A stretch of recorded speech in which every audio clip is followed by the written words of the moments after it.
Okay, so you're at the pool and there's a baby struggling in the water. You pull that baby out. They're still moving air and they're still conscious. No CPR at that point because they are still moving air. No back blows, no chest thrust. Get away from the edge of the pool, obviously. All we're going to do is help that baby to clear its airway by allowing it to cough and vomit, and it is going to be violent. If they are partially blue and moving air, it's really violent. When I've seen this in real life, they're going to be vomiting that water up with food at the same time, trying to take deep breaths, probably not that deep, to continue breathing, and they're going to then aspirate or breathe that vomit and that bile into their lungs, and it's a really violent, traumatic thing to watch.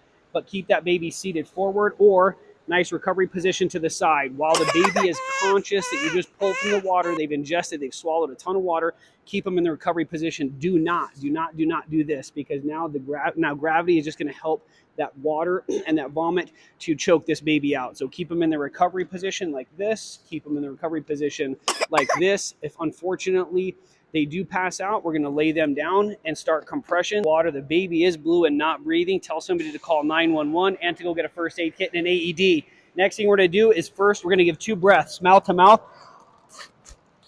And then we're going to jump into 30 compressions. 1, 2, 3, 4, 5, 6, 7. We always start with 2 breaths instead of compressions when somebody's drowning. So 2 breaths, 30 compressions, 28, 29, 30. 1, 2, 3, 4, 5. Keep compressing until 911 gets to you or the baby starts to breathe. 28, 29, 30 compressions, 2 breaths. We'll say the baby starts to cry. We're going to put the baby in recovery position. Positive control. Stay away from the edge of the pool. Let them vomit. They are going to be coughing up and vomiting out a lot of water and food. Or we can put them in a recovery position like this. Keep them angled forward so all that vomit, that food, and that water comes out of their stomach. Do not do this, because now gravity is just going to assist in choking that baby as they're continuing our compressions. 28, 29, 30. 2 breaths. Now the AED shows up and my first aid kit. So now I have my mask and my AED.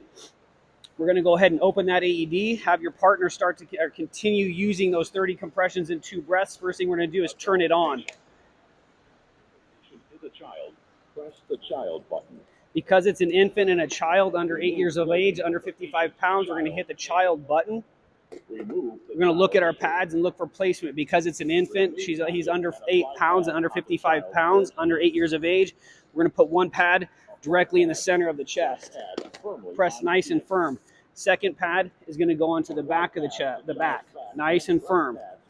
Now, if the baby is in a puddle of water, we're going to want to move that baby out of the water. If the baby's wet, we're going to want to dry that baby off. We're going to go ahead and listen to the AED tell us not to touch the patient. So I'm not touching the patient. You're not touching the patient. Everybody's clear. Shock advice. I'm clear. You're clear. Everybody's clear. Baby's not in standing water. Baby's been dried off. It's telling us a shock. Make sure the AED is on the same side as you if you're pushing the shock button. Press the shock button. The baby will jolt.